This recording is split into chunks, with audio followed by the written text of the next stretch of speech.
Welcome to ஊறுவது அறிவு. இந்த வீடியோல நம்ம எக்ஸாம்பிள் ப்ராப்ளம் 2 தான் பார்க்க போறோம். என்ன கொடுத்திருக்கான்னு பாத்தீங்கன்னா, ஹைட்ராலிக் பிரஸ் இதோட ரேம் வந்து 20 சென்டிமீட்டர் டயமீட்டர்னு கொடுத்திருக்காங்க. பிளஞ்சர் வந்து 3 சென்டிமீட்டர் டயமீட்டர்னு கொடுத்திருக்காங்க.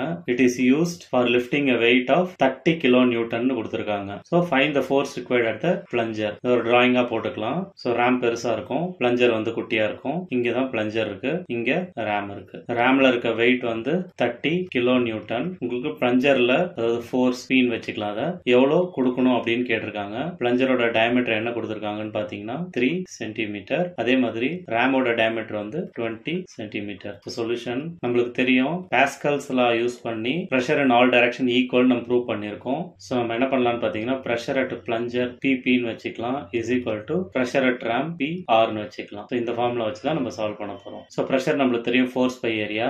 So FP divided by small a, பிளஞ்சருக்கு ஸ்மால் a ன்னு வச்சுக்கலாம். Area is equal to force at or weight at ram FR divided by capital A இந்த ஏரியா வச்சுக்கலாம். So force at plunger நம்ம கண்டுபிடிக்கணும். அதை left hand sideல வச்சுக்கலாம் is equal to weight of the ram W divided by area of the ram A capital A into area of the plunger small a. So is equal to weight வந்து நம்மளுக்கு தெரியும் 30 kilo Newton divided by area நம்மளுக்கு தெரியாது, but area வந்து சர்க்கிள்ன்றதுனால 5 by 4 d square into plunger-ஓட ஏரியாவும் 5 by 4 small d square. So is equal to மேல ஒரு 5 by 4 இருக்கு மல்டிப்ளிகேஷன்ல, கீழே டிவிஷன்ல 5 by 4 இருக்கு, ரெண்டு கேன்சல் பண்ணிக்கலாம். So 30 kilo newton 3 into 10 to the power 4 newton எழுதிக்கலாம் into d square. So small d வந்து நம்மளுக்கு தெரியும் 3 centimetre, 3 into 10 to the power -2 metre எழுதிக்கலாம். So whole square divided by பெரிய d ஸ்கொயர். பெரிய d வந்து 20 centimetre, so 20 into 10 to the power -2 whole square எழுதிக்கலாம். So force required at plunger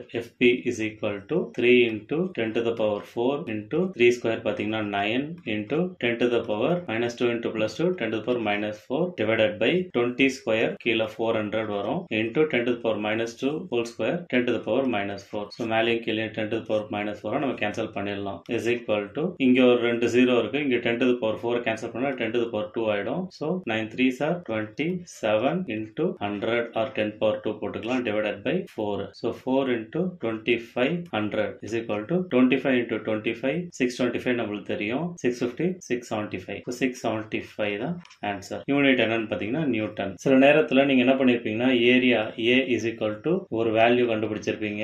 அதே மாதிரி capital A area of the ram is equal to இன்னொரு value கண்டுபிடிச்சிருப்பீங்க. So இத கண்டுபிடிச்சதுக்கு அப்புறம் நீங்க சால்வ் பண்ணிருந்தீங்கன்னா force required at plunger is equal to 675.2 அந்த மாதிரி ஃபிராக்ஷன்ல உங்களுக்கு வேல்யூ வரலாம். சோ அந்த வேல்யூ பெருசா கண்டுக்காதீங்க, உங்களுக்கு இப்போ ஸ்டெப் தான் முக்கியம். வேல்யூ வந்து பிராக்டிஸ் மூலமா நீங்க கரெக்ட் வேல்யூ கண்டுபிடிக்க ட்ரெயின் ஆயிக்கலாம். சோ இந்த ப்ராப்ளத்தை சால்வ் பண்ண என்ன ஞாபகம் வச்சுக்கணும்னு பாத்தீங்கன்னா, பாஸ்கல்ஸ் லா மூலமா நம்ம பிரஷர் அட் எல்லா இடத்துலயும் ஈக்குவல்னு சொல்லுவோம். அதனால pressure at plunger is equal to pressure at RAM. So pressure நம்மளுக்கு தெரியும் FIA, அதை சப்ஸ்டிட்யூட் பண்றோம். சப்ஸ்டிட்யூட் பண்ணி நம்மளுக்கு தேவையான ஆன்சரை கண்டுபிடிக்கிறோம். இங்க force required at plunger is equal to நம்மளுக்கு கிடைச்சது 675 நியூட்டன். சோ இந்த வீடியோல பாஸ்கல்ஸ் லா யூஸ் பண்ணி எப்படி ஃபோர்ஸ் ரிக்வயர்ட் அட் பிளஞ்சர் கண்டுபிடிக்குதுன்னு தெரிஞ்சுக்கிட்டோம். உங்களுக்கு யூஸ்ஃபுல்லா இருந்திருக்கும் நம்புறேன். நன்றி.